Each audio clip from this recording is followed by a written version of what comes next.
Voilà.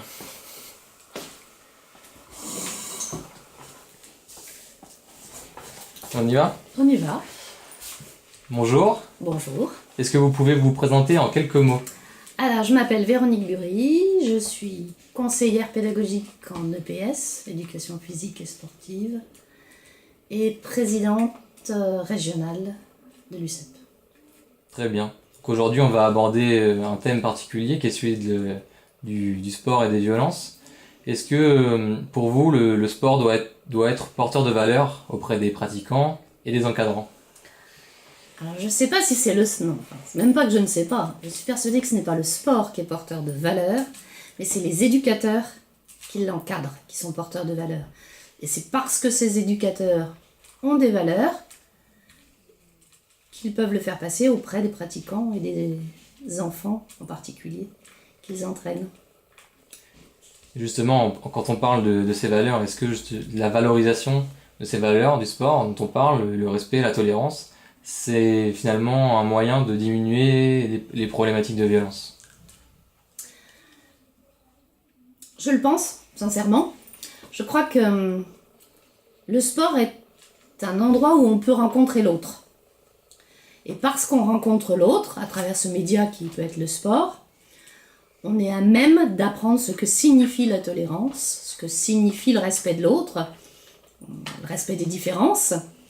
Et c'est parce que on est dans une activité très concrète, très pragmatique, comme l'activité sportive, et qui est aussi une activité très globale qui engage le corps comme l'esprit, que l'enfant peut être à même de comprendre ce que veulent dire ces valeurs et comment elles se traduisent dans la vie quotidienne, dans chacun de ses gestes, dans chacune de ses attitudes. Donc finalement, c'est plutôt la connaissance de ces valeurs, enfin la transmission puis la connaissance qui va permettre aux sportifs, aux jeunes sportifs, de mieux appréhender ces problématiques. Oui, c'est parce qu'il va, à travers l'activité sportive, approcher ses valeurs, les approcher sous un angle qui va être pour lui plein de sens, concret, qu'il va être à même d'en saisir la partie qui lui parle.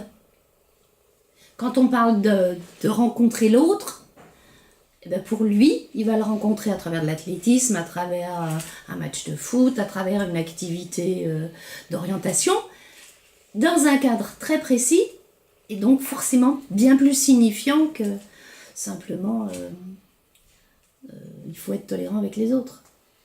Donc les moyens qu'on peut mettre en place justement pour transmettre ces valeurs du sport auprès des jeunes, ça doit d'abord passer par les encadrants, la formation des encadrants. Ah, complètement.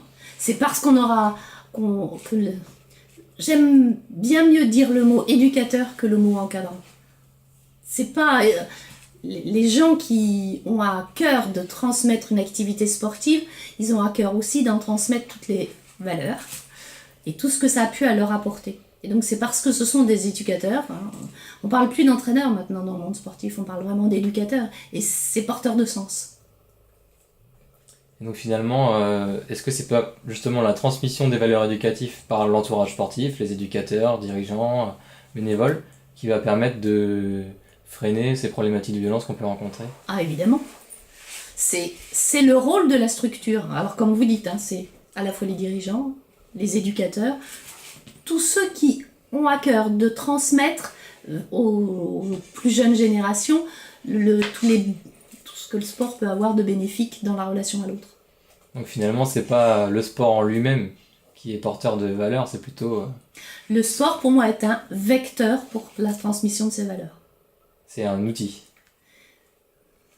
Outil, ça, je trouve que c'est un peu réducteur. Mais c'est un formidable espace d'éducation à ces valeurs. Est-ce que vous souhaitez rajouter quelque chose sur cette thématique? Il y a du travail. Il y a du travail. Mais c'est un travail passionnant. Et moi, ça fait plusieurs années que j'essaie de faire avancer ces choses-là parce que j'y crois. Il y a du travail parce que les enfants, il y en a tous les jours de nouveau, donc il faut continuer. Merci. De rien. On se retrouve donc le 6 décembre pour témoigner et échanger sur cette thématique. Avec plaisir. Super.